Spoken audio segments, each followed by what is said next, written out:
Hello friends, good evening to all. Welcome to AKSIS current affairs. ఈరోజు మనం daily current affairs 8th July 2024 discuss చేయబోతున్నాం అనమాట. In case మీరు previous videos miss అయినట్టయితే మీకు daily current affairs by Santosh Rao sir అని చెప్పేసి playlist ఉంటుంది. జూలైది సపరేట్గా, జూన్ది కూడా సపరేట్గా ఉంది. మీరు అది వెరిఫై చేసుకోవచ్చు. దీనికి సంబంధించినటువంటి PDF అనేది నేను నా యాప్లో ఒక జూలై కరెంట్ అఫైర్స్ అన్న ఏదైతే ఫోల్డర్ ఉందో అందులో ఇంక్లూడ్ చేశాను. దీంతోపాటు నేను మీకు డిఫెన్స్ ఎక్సైజ్ కూడా చెప్పాను కదా, ఆ డీటెయిల్స్ అన్నీ కూడా ఉన్నాయి.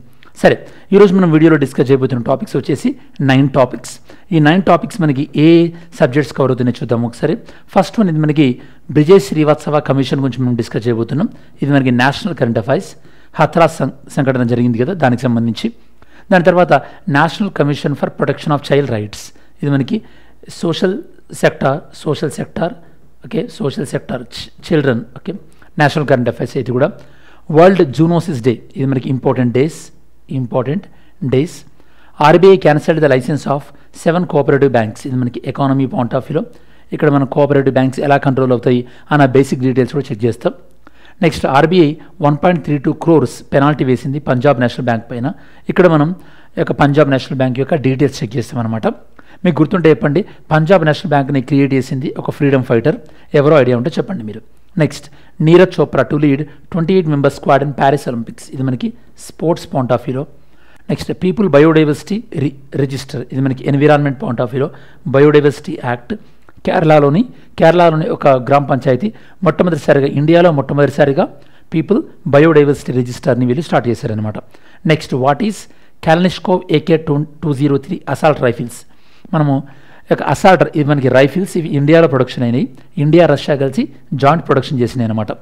Democratic Republic of Congo. ఇది మనకి మ్యాప్ పాయింటింగ్. ఇలా మనం ఈ యొక్క 9 టాపిక్స్ మనం ఈరోజు డిస్కస్ చేయబోతున్నాం. ఓకేనా? సరే, first topic number 1, Hathras stampede. Hathras అనేటువంటి ప్లేస్లో యూపీలో మనకి ఈ యొక్క స్టాంపేడ్ అంటే తొక్కిసలాట జరగడం వల్ల కొంతమంది అన్ఫార్చునేట్గా చనిపోయారు కదా.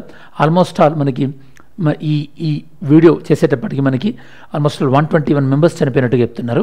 బట్ అంతకన్నా ఎక్కువ మంది కూడా చనిపోయే అవకాశం ఉందంటున్నారు. ఫస్ట్, ఇది ఎక్కడ జరిగింది, దీని గురించి ఎందుకు మనం డిస్కస్ చేస్తున్నామంటే, ఈ సంఘటన జరిగినటువంటి నేపథ్యంలో ఈ యొక్క ఇన్సిడెంట్ని ఇన్వెస్టిగేట్ చేయడం కోసం అని చెప్పేసి ఒక ఎంక్వైరీ కమిషన్ని అపాయింట్ చేశారు. జనరల్గా ఎంక్వైరీ కమిషన్స్ని ఏ యాక్ట్ ప్రకారం అపాయింట్ చేస్తారో కూడా మనం చెక్ చేయొచ్చు ఈ పర్టికులర్ టాపిక్లో. So Uttar Pradesh government 3 member okay, 3 సభ్యులు ఉన్నటువంటి ఒక జ్యుడిషియల్ కమిషన్ని అపాయింట్ చేయడం జరిగింది. దేని గురించి, ఇక హత్రాస్ అనేటువంటి ప్లేస్లో ఇక స్టాంపేడ్ ఏదైతే జరిగిందో దాని గురించి. ఇది ఎవరికి సంబంధించింది మరి, ఇదొక బాబాకు సంబంధించినటువంటి ఈవెంట్ అనమాట. ఎవరతను, ఇక నారాయణ సాకార్, అతను అలియస్ బోలే బాబా అని చెప్పేసి. అంటే మన భారతదేశంలో ఏ విధంగా మూఢనమ్మకాలు ఉంటాయి కొన్ని సందర్భాల్లో అని. ఇతని యొక్క పాదాల ధూళి తాకితే ఆ యొక్క చాలా అన్ని యొక్క డిసీజెస్ క్యూర్ అయితే అని చెప్పేసి వాళ్ళు బిలీవ్ చేసిండ్రట. సో మీరు అర్థం చేసుకోవచ్చు. అందుకోసం మనకి ఫండమెంటల్ డ్యూటీస్లో కూడా ఒకనొక ఫండమెంటల్ డ్యూటీ ఉంటుంది. ఏంటంటే పీపుల్ని సైంటిఫిక్గా థింక్ చేసే విధంగా ఎంకరేజ్ చేయాలని చెప్పేసి, అంటే విచక్షణగా ఆలోచించే విధంగా ఎంకరేజ్ చేయాలని చెప్పేసి. మనకు అదే ఫండమెంటల్ డ్యూటీ అనేది మీరు చెక్ చేసి కమెంట్ సెక్షన్లో ఇంక్లూడ్ చేయండి, చూద్దాం ఒకసారి. నెక్స్ట్, ఉత్తరప్రదేశ్ గవర్నర్ మనకి ఆనందీబెన్ పటేల్, అలానే ఉత్తరప్రదేశ్ చీఫ్ మినిస్టర్ యోగి ఆదిత్యనాథ్. అలానే మనకి ఇలాంటి ఎంక్వైరీ కమిషన్లు కానీ ఎంక్వైరీ కమిటీస్ కానీ ఏ విధంగా వేస్తారో చూసినట్టయితే కనుక మీరు, ఎంక్వైరీ కమిషన్ ఎప్పుడైనా సరే మన ఇండియాలో కమిషన్ ఆఫ్ ఎంక్వైరీస్ యాక్ట్ 1952 దీని ప్రకారం ఎంక్వైరీ కమిషన్ అనేది అపాయింట్ చేస్తారనమాట. ఎంక్వైరీ కమిషన్లు మనకి ఒక సివిల్ కోర్ట్ పవర్స్ని కలిగి ఉంటాయి. అలానే వీళ్ళు ఏ చట్టం ప్రకారము వీళ్ళు వర్క్ చేస్తుంటారు, మనకి కోడ్ ఆఫ్ సివిల్ ప్రొసీజర్ 1908. రీసెంట్గా దీన్ని మనకి ఈ యొక్క సివిల్ ప్రొసీజర్ కోడ్ని రీప్లేస్ చేసినాం. దేంతో నాగరిక్ సురక్షా సంహితతో మనం రీప్లేస్ చేయడం జరిగింది. సరే, మరి ఈ యొక్క జ్యుడిషియల్ కమిషన్లో మెంబర్స్ ఎవరున్నారు, దీనికి ఎవరు అధ్యక్షత వహిస్తున్నారు, బ్రిజేష్ కుమార్ శ్రీవాత్సవ దీనికి అధ్యక్షత వహిస్తున్నారు. ఇందులో అదర్ మెంబర్స్ ఎవరు, రిటైర్డ్ IAS ఆఫీసర్ హేమంత్ రావు, అలానే retired IPS officer Bhavesh Kumar Singh. వీళ్ళ యొక్క ఇన్వెస్టిగేటింగ్ కమిషన్లో మెంబర్స్ అనమాట. ఇది ఓవరాల్గా హత్రాస్ ఇన్సిడెంట్కి సంబంధించింది. మనం ఒక 2-3 days బ్యాక్ ఆల్రెడీ మనం యూపీ బార్డర్స్ డిస్కస్ చేసాం కాబట్టి మళ్ళీ నేను రిపీట్ చేయట్లేదు. మళ్ళీ నెక్స్ట్ ఒక 1-2 days వీడియోస్ తర్వాత మళ్ళీ యూపీ బార్డర్స్ చెక్ చేద్దాం యూపీ వచ్చినప్పుడు. నెక్స్ట్, మనకి జార్ఖండ్ అనేది మైకాకి చాలా ఫేమస్. ఓకే, మరి జార్ఖండ్లోని ఈ యొక్క మైకా గనులు ఏవైతే ఉన్నాయో అక్కడ చిల్డ్రన్ ఎవరు లేరు, అంటే బాల కార్మికులు ఎవరు లేరని అఫీషియల్గా national commission for protection of child rights NCPCR వాళ్ళు అఫీషియల్గా డిక్లేర్ ఇచ్చారు అనమాట. ఇది ఒక మంచి గొప్ప విజయం అని కూడా చెప్పొచ్చు. మరి చెప్పండి స్టూడెంట్స్, ఫండమెంటల్ రైట్స్లో మనకి ఏ ఆర్టికల్ అనేది ప్రొహిబిషన్ ఆఫ్ చైల్డ్ లేబర్ని ప్రొహిబిట్ చేస్తుంది? ఆన్సర్ చేయండి. ఓకేనా? సరే, national commission for protection of child rights NCPCR ఏమంటున్నారు? ఈ యొక్క మైకా మైన్స్ ఏవైతే ఉన్నాయో జార్ఖండ్ ఎక్కడది మనకి కోడెర్మా అన్న ప్రాంతం. యాక్చువల్లీ కోడెర్మా అనేది చాలా పాపులర్ మైకా మైనింగ్కి. అక్కడ అఫీషియల్గా మైనింగ్ జరిగింది. ఒకప్పుడు ఫారెస్ట్ రైట్స్ అనేవి వైలేట్ అవుతున్నాయని చెప్పేసి మైనింగ్ ఆపేశారు. అలా మైనింగ్ ఆపేసిన తర్వాత ఇల్లీగల్ మైనింగ్ జరగడం స్టార్ట్ అయింది. ఆ ఇల్లీగల్ మైనింగ్లో యొక్క చిన్నపిల్లల్ని ఎంప్లాయ్ చేయడం, చిల్డ్రన్స్ని అందులో యొక్క ఆ జాబ్లో పెట్టుకోవడం అనేది జరిగింది. మొన్న ఇప్పుడు రీసెంట్గా వీళ్ళు ఇన్స్పెక్షన్ చేసి ఇప్పుడు కంప్లీట్గా అలాంటిది ఏం లేదు అని రిపోర్ట్ ఇచ్చారనమాట. జనరల్గా national commission for protection of child rights వీళ్ళ ప్రకారం చైల్డ్ అంటే below the age of 18 years. But మన కాన్స్టిట్యూషన్ ప్రకారం up to the 14 years of age, okay, చిన్నపిల్లల్ని అంటున్నాను. అప్పటి వరకు వాళ్ళకి చదువుకునేటటువంటి హక్కు ఉంటుందన్నమాట. ఆర్టికల్ 21A ప్రకారం up to the age of 14 years కన్నా తక్కువ ఎవరితో పనిచేసినా దాన్ని మనం చైల్డ్ లేబర్ పరిధిలోకి తీసుకుంటాం. ఎన్సీపీసీఆర్ చైర్పర్సన్ ఎవరు? ప్రియాంక కనుంగు. నెక్స్ట్ మైకా అని చెప్పాను కదా, కోడెర్మా అన్న ప్రాంతం, దాంతోపాటు గిరిధర్ డిస్ట్రిక్ట్స్ ఆఫ్ జార్ఖండ్, ఇవి చాలా పాపులర్.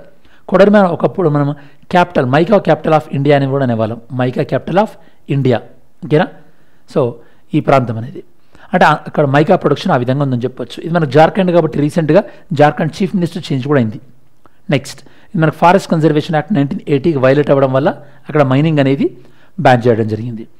మరి మైనింగ్ పాయింట్ ఆఫ్ వ్యూ ఒకసారి మనం స్టాటిక్ జీకే పాయింట్ ఆఫ్ చూసినట్టయితే కనుక చైనా మనకి largest production of mining, India అనేది మనకి 8th లార్జెస్ట్ ప్రొడ్యూసర్, ఇండియా అనేది largest exporter of mica followed by China. అంటే మన దగ్గర మైకా అవసరం తక్కువ ఉంది కాబట్టి మనం ఎక్కువగా ఎక్స్పోర్ట్ చేస్తున్నాం. Andhra Pradesh is the largest mica producer, దాని తర్వాత ఫాలోడ్ బై రాజస్థాన్. ఇది మనకి మైకా పాయింట్ ఆఫ్ వ్యూలో. అలానే ఎన్సీపీసీఆర్ ఇది మనకి స్టాచ్యూటరీ బాడీ, అంటే దీనికి రాజ్యాంగబద్ధమైనటువంటి హోదా లేదు. స్టాచ్యూటరీ బాడీ, చట్టబద్ధ సంస్థ, స్టాచ్యూటరీ బాడీ. నేను మీకు చాలాసార్లు చెప్పాను పాలిటీ క్లాసులో ఆర్గనైజేషన్స్ మనకి 3 types ఉంటాయి: constitutional bodies, statutory bodies, executive bodies. ఇది మనకి స్టాచ్యూటరీ బాడీ అనమాట. ఏ చట్టం ప్రకారం అపాయింట్ అయింది మనకి?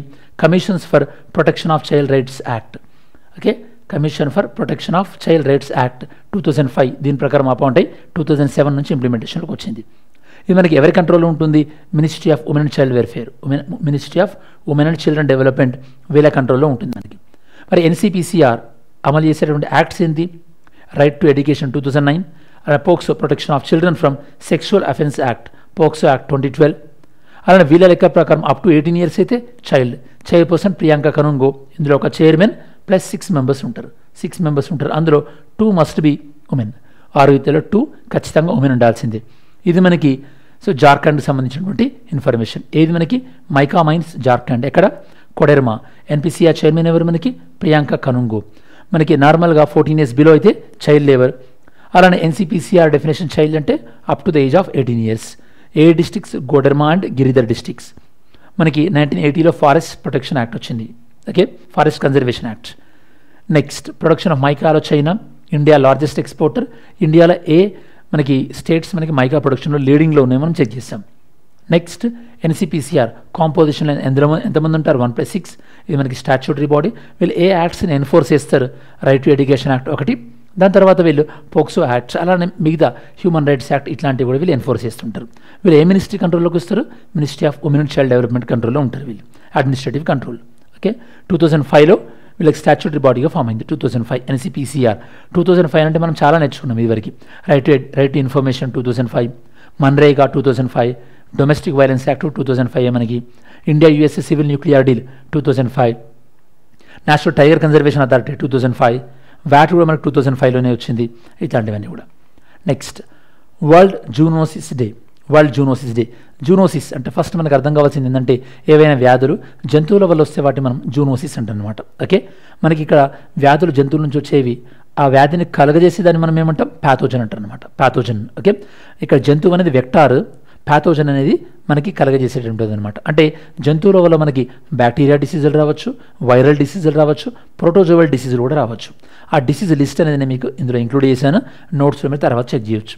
సరే, 6th జూలై ప్రతి సంవత్సరం మనం 6th జూలైని వరల్డ్ జూనోసిస్ డేగా అబ్జర్వ్ చేస్తున్నాం. వరల్డ్ జూనోసిస్ డే ఎందుకోసమని ఆ రోజు మనకి French biologist Louis Pasteur first time rabies వ్యాక్సిన్ని అడ్మినిస్ట్రేట్ చేశాడు కాబట్టి ఆ రోజున మనం ఈ యొక్క జూనోసిస్ డిసీజులపైన అవేర్నెస్ క్రియేట్ చేయడం కోసం అని చెప్పేసి మీకు ఐడియా ఉండాలి.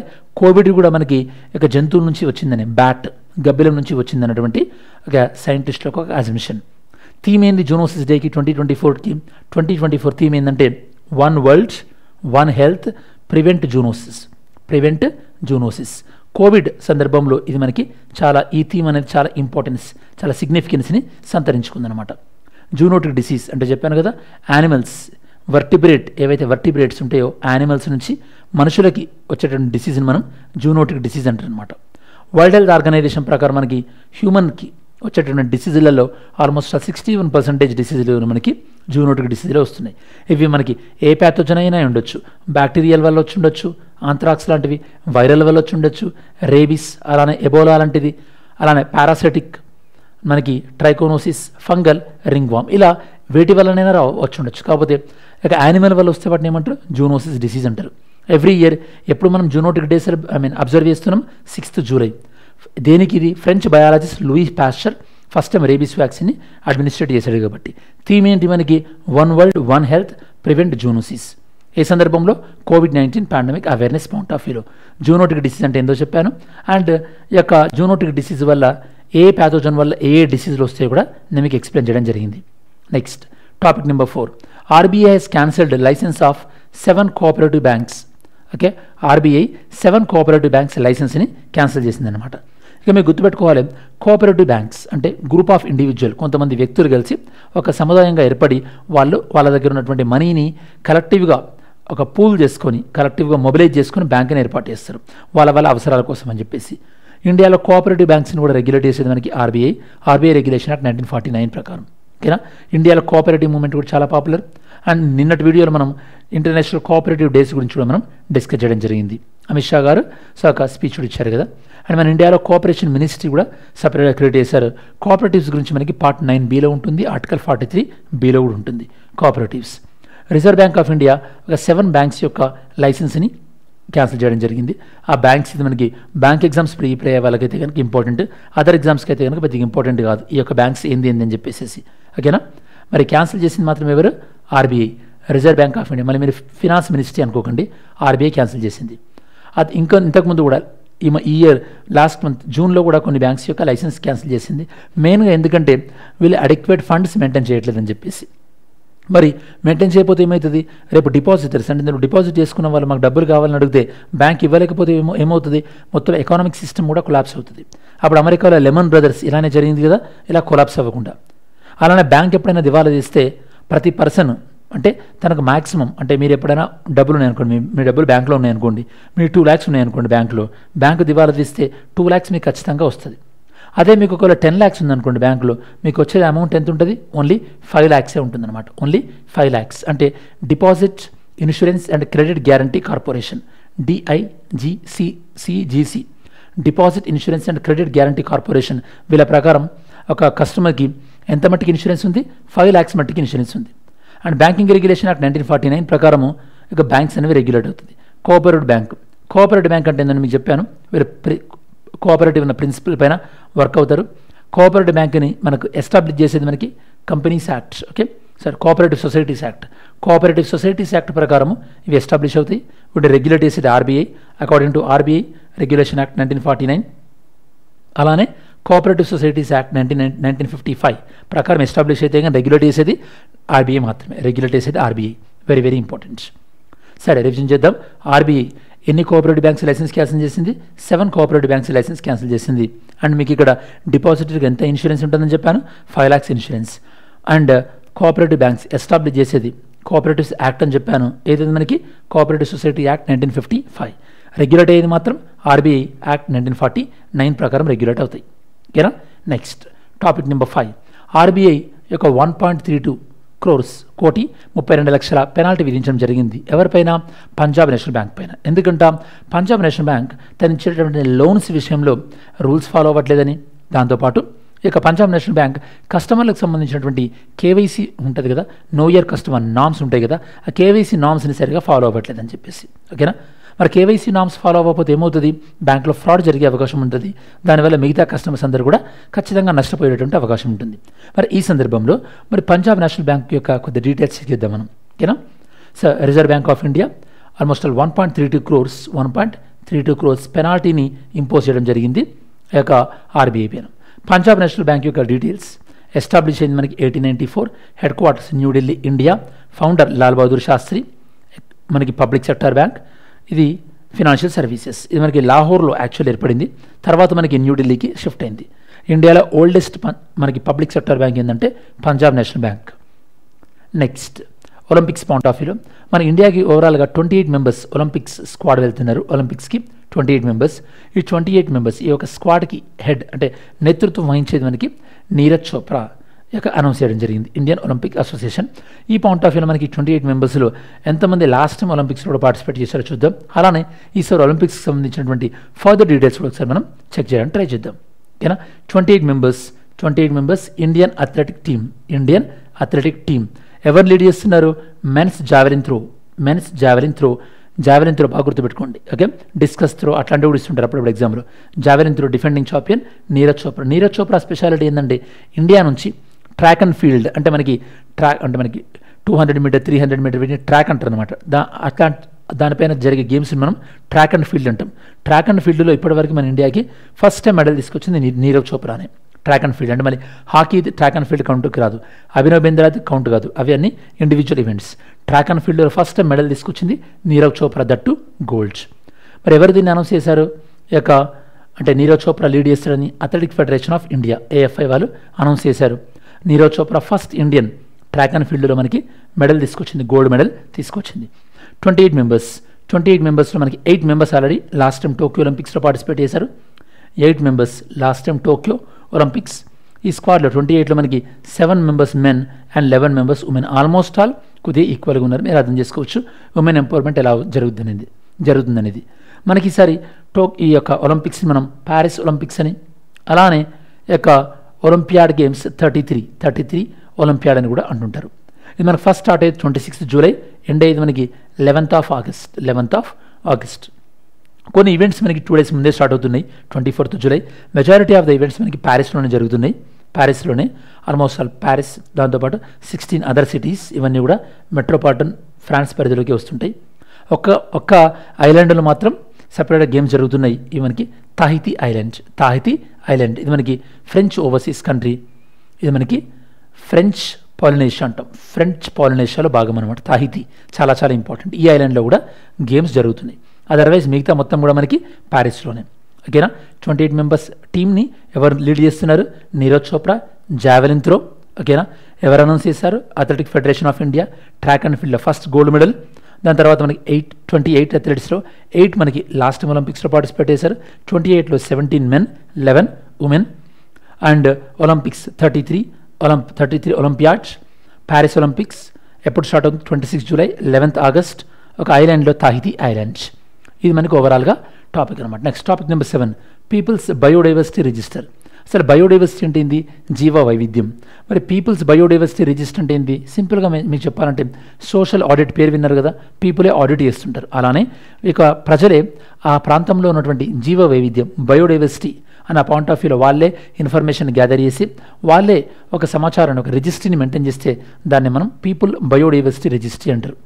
ఇది యాక్చువల్గా బయోడైవర్సిటీ యాక్ట్ ప్రకారం ప్రతి రూరల్ లెవెల్లో చేయాలి. కాకపోతే ఇప్పటి వరకు ఇది ఇంప్లిమెంటేషన్లోకి రాలేదు అన్ఫార్చునేట్గా.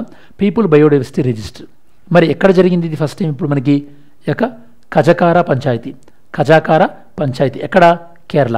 కజకార పంచాయతీ కేరళ రీసెంట్గా వీళ్ళ యొక్క అప్డేటెడ్ పీపుల్స్ బయోడైవర్సిటీ రిజిస్టర్ని చేశారనమాట.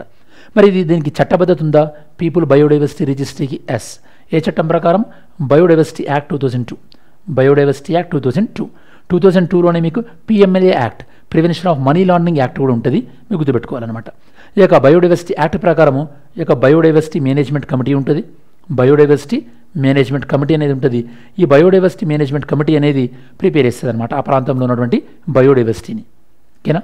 ఈ యొక్క మరి ఇందులో ఏం ఇన్ఫర్మేషన్ ఉంటుంది? ఆ లొకాలిటీలో ఉన్నటువంటి బయోడైవర్సిటీ, మీకు ఇంతకు చెప్పినట్టు జీవ వైవిధ్యం. ఎక్కడైతే బయోడైవర్సిటీ ఎక్కువ ఉంటుందో వాటిని మనం బయోస్పియర్ రిజర్వ్స్ అంటారు అనమాట. Biosphere reserves. మన ఇండియాలో ఎన్ని బయోస్పియర్ రిజర్వ్స్ ఉన్నాయి స్టూడెంట్స్ చెప్పండి. How many biosphere reserves in India? Okay. Next relevance. దీనివల్ల ఏమవుతుంది, లోకల్కి వాళ్ళ దగ్గర ఉన్నటువంటి బయోడైవర్సిటీ మీద ఒక ఓనర్షిప్ వస్తుంది, వాటిని ప్రొటెక్ట్ చేయాలని చెప్పేసి. దాంతోపాటు సస్టైనబుల్ రిసోర్స్ మేనేజ్మెంట్, రిసోర్స్ని వాళ్ళు సస్టైనబుల్గా వాడతారు, ఇష్టం వచ్చినట్టు వాడకుండా. ఇది దీనివల్ల వచ్చేటటువంటి ప్రయోజనం. ఓకేనా. ఇది మనకి పీపుల్ బయోడైవర్సిటీ రిజిస్టర్, కేరళలో తజకార పంచాయతీ. దీనికి చట్టబద్ధత ఉందా? ఎస్. స్టాచ్యూటరీనెస్ ఉంది. అండ్ ఇందులో ఉన్న ఇన్ఫర్మేషన్ ఏంటి అనేది మీకు ఎక్స్ప్లెయిన్ చేశాను. Next 10th one, Russia. India Russia కలిసి మనం AK-203 అసాల్ట్ రైఫిల్స్ని ప్రొడక్షన్ చేసినాం. ఎక్కడ ప్రొడక్షన్ చేసినాం, దాని యొక్క జాయింట్ వెంచర్ పేరు ఏంది నేను చెప్తాను. దానికన్నా ముందు రష్యా, మన ప్రైమ్ మినిస్టర్ రష్యాకి అండ్ ఆస్ట్రియాకి వెళ్తున్నారని చెప్పేసి నేను మీకు రష్యా బార్డర్స్ కూడా ఎక్స్ప్లెయిన్ చేశాను, చెప్పాను మీకు. రష్యా బార్డర్స్ మనం చూసినట్టయితే కనుక చైనా, ఓకే, చైనా, దాంతోపాటు మంగోలియా, దాంతోపాటు కజకిస్తాన్, దాని తర్వాత మీకు ఉక్రెయిన్, ఓకే, ఉక్రెయిన్ వస్తుంది, Ukraine, Belarus, Lithuania, Latvia, Estonia and Finlands. ఈ దేశాలన్నమాట, ఈ కంట్రీస్ అని కూడా. బెలరూస్ రీసెంట్గా 10th country to join in the SCO. Belarus 10th country to join in the SCO. ఈ ఉక్రెయిన్కి సంబంధించినటువంటి క్రిమియా అన్నదాన్ని ఈ యొక్క రష్యా ఆక్రమించినందుకు రష్యా అప్పటి వరకు G8లో మెంబర్గా ఉండే దీన్ని G8లో నుంచి తీసేశారనమాట, మళ్ళీ రావద్దని. G7 అయింది. రీసెంట్గా G7 ఏ కంట్రీలో జరిగింది స్టూడెంట్స్? ఓకే, సరే, రీసెంట్ ఎట్లా చెప్తారు కానీ నెక్స్ట్ G7 ఎక్కువనే చెప్పండి. Where is the next G7 summit? Okay, సరే. ఏ రైఫిల్స్? ఈ యొక్క AK-203. అసలు ఈ యొక్క AK-203ని రష్యా బయట ప్రొడక్షన్ చేయడం ఇదే ఫస్ట్, అంటే మన ఇండియాలోనే ఫస్ట్. నేను మీకు డిఫెన్స్ కారిడార్స్ మన ఇండియాలో 2 ఉన్నాయని చెప్పాను. ఒకటి తమిళనాడులో, ఒకటి యూపీలో. అంటే ఈ రైఫిల్ అయితే తమిళనాడులో కానీ యూపీలో కానీ డిఫెన్స్ కారిడార్లో భాగంగా సెలెక్ట్ అయ్యే అవకాశం ఉంది. అంటే రేపు మీరు ఆప్షన్ ఎలా ఎలిమినేట్ చేయాలో చెప్తున్నాను, ఇన్ కేసు మీకు తెలియకపోతే కనుక. ఓకేనా. సరే, మరి దీన్ని ఎక్కడ ప్రొడక్షన్ చేశారు? Joint venture between the Russia and okay India. ఈ జాయింట్ వెంచర్కి కోసం వీళ్ళు ఏర్పాటు చేసినటువంటి సంస్థ పేరు ఏం పేరు? Indo Russia rifles private limited. India and Russia కలిసి దీన్ని ఈ యొక్క AK-203 కాలనిష్కోవ్ అసాల్ట్ రైఫిల్స్ వీటిని తయారు చేశారు. దీన్ని మనకి రష్యాలో స్టార్ట్ అయింది. దీన్ని డిజైన్ చేసింది ఎవరంటే మిఖేల్ కాలనిష్కోవ్ డిజైన్ చేశాడు 2007 నుంచి 10 మధ్యలో. ఇది మనకి ఇండియా రష్యా. అండ్ ఇది ఎక్కడుందని చెప్పాను? యూపీ చెప్పాను కదా. డిఫెన్స్ కారిడార్ ఇండియాలో యూపీలో ఒకటి ఉంది అండ్ తమిళనాడులో ఒకటి ఉంది. అయితే మనం అప్పుడప్పుడు తెలిస్తే కొన్నిసార్లు ఎగ్జామ్లో ఏం తెలియకపోయినా కూడా మనం ఎలిమినేట్ చేయొచ్చు. అంటే ఏం తెలియకపోయినా కాదు, ఇట్లా కొద్దిగా తెలిస్తే ఇంటెలిజెన్స్ గెస్ అని చెప్పేసి. ఇది మనకి అమేథీ దీని పేరేం పేరు? కొరావా ఆర్డినెన్స్ ఫ్యాక్టరీలో వీళ్ళు తయారు చేశారు. ఇందులో మొత్తం ఆల్మోస్ట్ 100% లోకలైజేషన్, అంటే మొత్తం మన దగ్గరనే దీన్ని తయారు చేశారనమాట. First time India is the only country out side the Russia ఇలా ఈ యొక్క AK-20 సిరీస్ 200 అంటే 201, 203 ఉంది. ఈ సిరీస్ని రష్యా బయట ప్రొడక్షన్ చేయడం ఇదే ఫస్ట్ అన్నమాట. మరి మనం రివిజన్ చేద్దాం. Indo Russian rifles private limited, ఇది జాయింట్ వెంచర్. AK-203 మనకి రష్యాలోనే డిజైన్ అయింది. ఎక్కడ? అమేథీ యూపీలో ప్రొడక్షన్ అవుతుంది. 100% లోకలైజేషన్ మొత్తం ఇండియాలోనే. రష్యా బయట AK-200 సిరీస్ ప్రొడక్షన్ అవ్వడం ఇదే first. Next 9th one, democratic Republic of Congo. మన డిఫెన్స్ సెక్రటరీ, కాంగో వాళ్ళ యొక్క డిఫెన్స్ సెక్రటరీ మనకు మీటింగ్ జరిగిందనమాట. ఇండియా వాళ్ళకి దాంతోపాటు డెమోక్రటిక్ రిపబ్లిక్ ఆఫ్ కాంగో వాళ్ళ మధ్యలో మీటింగ్ జరిగింది. కాబట్టి ఒకసారి కాంగోను మ్యాప్ పాయింటింగ్ చూద్దాం ఎక్కడుందనేది. దానికన్నా ముందు సరే కాంగో క్యాపిటల్ కిన్షాసా. ఇలా నేను మీకు ఆఫ్రికన్ కంట్రీ చెప్పినప్పుడు జాగ్రత్తగా నేర్చుకుంటుండండి. Over the period of time మీకు ఆఫ్రికన్ కంట్రీస్ పైన కూడా మీకు ఐడియా వస్తుంది, పర్ఫెక్ట్ అయిపోతుంది మీరు అప్పుడు. ఓకే, ఇది మనకి సహారా డిజర్ట్ సౌత్, ఇది లార్జెస్ట్ కంట్రీ. ఓవరాల్గా ఆఫ్రికాలో 2nd largest African country after the Algeria తర్వాత 2nd largest in terms of the area. Boundaries ఏందో ఇప్పుడు మనం చూద్దాం. దీనికి అట్లాంటిక్ ఓషన్తో బౌండరీ ఉంది, వెరీ వెరీ ఇంపార్టెంట్. జాగ్రత్త, మామూలుగా మీరు అబ్జర్వ్ చేస్తే ఆఫ్రికా ఓకే సో ఇక్కడ ఉంటుంది, దీనికి అట్లాంటిక్ ఓషన్తో బౌండరీ ఉంటుందని మనకు డౌట్ వస్తుంది. ఎస్, అట్లాంటిక్ ఓషన్తో వీళ్ళకి బౌండరీ ఉంది. కిన్షాసా ఆల్మోస్ట్ ఆల్ వీళ్ళకి ఒక ఎడ్జ్లో ఉంది క్యాపిటల్ అనేది. ఇక్కడ కిన్షాసా ఇక్కడ ఉంది కంట్రీ, ఇక్కడ అసలు ఇక్కడ ఓకే సంబంధమే లేకుండా ఉంది. అసలు వీళ్ళ క్యాపిటల్ రావాలంటే వాళ్ళకు ఒక ఆల్మోస్ట్ మనం ఢిల్లీకి పోయినట్టు ఉంటుంది అనమాట పరిస్థితి. ఓకే, వీళ్ళు మరి ఏమున్నాయి మీకు? వీళ్ళకి సౌత్ సుడాన్ బార్డర్గా ఉంది, దాని తర్వాత ఉగాండా బార్డర్గా ఉంది, రువాండా కిగాలి బార్డర్గా ఉంది, బొరుండి బార్డర్ ఉంది, టాంజానియాతో లేక్ బార్డర్ ఉంది, లేక్ టాంజానియా అని చెప్పేసి. నెక్స్ట్ జాంబియా బార్డర్ ఉంది, అంగోలా ఓకే అంగోలా, దాని తర్వాత రిపబ్లిక్ ఆఫ్ కాంగో, ఇది మనకి ఇప్పుడు మనం మాట్లాడుకుంది Democratic Republic of Congo. Next Republic of Congo వాళ్ళతోని బార్డర్గా ఉంది. And Central African Republic, Central African Republic, ఇవి మనకి బార్డర్గా ఉన్నటువంటి countries. Democratic Republic of Congo. Next ఇందులో major rivers Congo river second largest Nile తర్వాత. ఆల్మోస్ట్ ప్రపంచంలో ఉన్న 70% ఆఫ్ ద కోబాల్ట్ ఇక్కడ ఉంది. Third largest producer of the oil in sub Sahara ఆఫ్రికాలో కొన్ని కంట్రీస్ ఆయిల్ ప్రొడక్షన్ ఉంది, థర్డ్ లార్జెస్ట్ అంటున్నారు. ఇది మనకు ఓవరాల్గా డెమోక్రటిక్ రిపబ్లిక్ ఆఫ్ కాంగోకి సంబంధించింది. ఓకేనా. Next, which state government has recently launched Lokpath mobile app for resolving the road problems resolve చేయడానికి లోక్పత్ మొబైల్ యాప్ని లాంచ్ చేసింది ఏ స్టేట్? ఏంటి స్టూడెంట్స్ ఆన్సర్ చేయండి. ఏ స్టేట్ మనకి ఇది? ఏ స్టేట్ అంటే మనకి Madhya Pradesh. Next, where did the 86th session of the executive committee of the codex alimentarius commission takes place? Codex alimentarius commission, ఇది మీకు పిఐబిలోనే చెప్పాను, ఫుడ్ సేఫ్టీకి సంబంధించింది. నిన్ననే పిఐబిలో ఫుడ్ సేఫ్టీకి సంబంధించాను. ఎక్కడ జరిగింది? న్యూయార్క్, జెనీవానా, రోమా, ప్యారిసా? ఎక్కడ జరిగిందని చెప్పాను మీకు?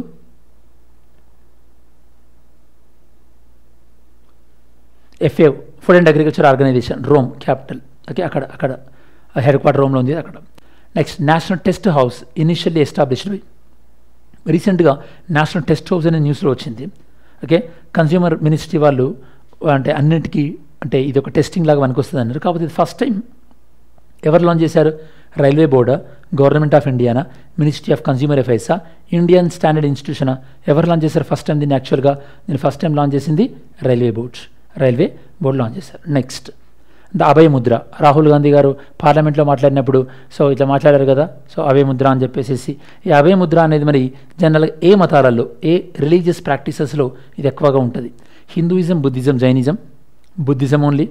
Buddhism, Sikhism, Judaism, Buddhism and Jainism. ఏవి ఇందులో ఉండేది మనకి మెయిన్గా? ఓకే, చెప్పండి స్టూడెంట్స్, ఏ రిలీజన్ ఉంటుంది ఎక్కువ?